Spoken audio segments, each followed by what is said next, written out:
ये मतलब बिहार में इनकाउंटर हुआ भरत तिवारी को, उस पर क्या कहेंगे आप?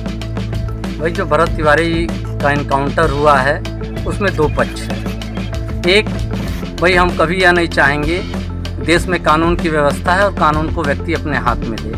तमाम स्टेप बने हुए हैं कानून में अपनी आवाज़ को बुलंद करने के लिए, जैसे हम लोग चौरी चौरा में संघर्ष की बदौलत कर रहे हैं। ऐसा पुलिस के बयान में आया कि वो मानसिक रूप से विक्षिप्त थे, और मानसिक रूप से विक्षिप्त थे तो इसमें पुलिस को भी कानून को अपने हाथों में नहीं लेना चाहिए था।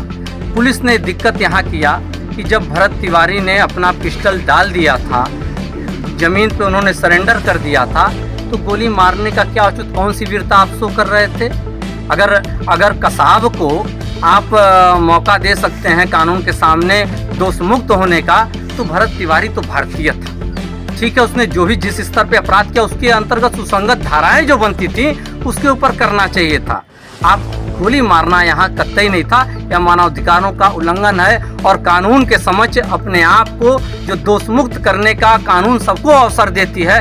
भारतीय कानून हमारा तो ऐसा निराला है, और हम लोग संविधान में, बाबा साहब के संविधान में विश्वास करने वाले लोग हैं। अगर किसी भी व्यक्ति के साथ इस तरीके का कोई भी अगर कृत्य है तो निश्चित, और अगर अब तो पुलिस भी इसमें अपराधी की भूमिका में आ गई, तो निश्चित तौर पे उनके ऊपर भी भारतीय कानून के अंतर्गत ही जिस तरीके से अगर वो अपराधी के ऊपर होता है, सेम वही धारा उनके ऊपर भी लगनी चाहिए। अगर जरूरत पड़े तो जो सजा है देश में उसको दिया जाना चाहिए। वहाँ पे भाजपा का सरकार है, आप इस पे क्या कहेंगे? क्या इसमें सरकार का हाथ है कि ऐसे कुछ हुआ?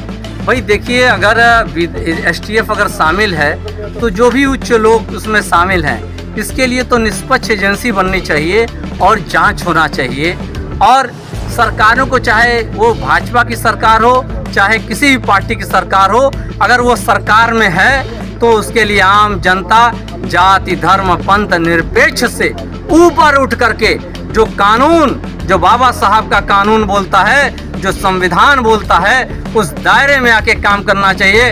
अगर आपको मुख्यमंत्री बना दिया है जनता ने, तो यह मत समझिए कि अहम ब्रह्मासी, मैं ब्रह्मा विष्णु महेश हूँ। यह एक दिन आप भी आम नागरिक हैं, जनता के वोट से शक्ति मिली है, और अगर जनता के साथ अन्याय होगा, कब कुर्सी पे लात पड़ेगी, कब नीचे आइएगा, यह पता भी नहीं चलेगा। तो अगर आप न्याय की कुर्सी पे बैठ चुके हैं, लोकतंत्र की सर्वोच्च गद्दी पर प्रदेश के मुखिया हो चुके हैं, तो आप उस कानून के दायरे में रहिए। आपका लफ्ज कतई असंवैधानिक नहीं होना चाहिए। इनकाउंटर करने का अधिकार तब होता है जब खतरा हो, जब अगला भी हमें हमारे ऊपर वार कर रहा हो। निहत्तों के ऊपर कौन वार करता है? मार दो, काट दो, गिरा दो, ये भाषा शैली ठीक नहीं है।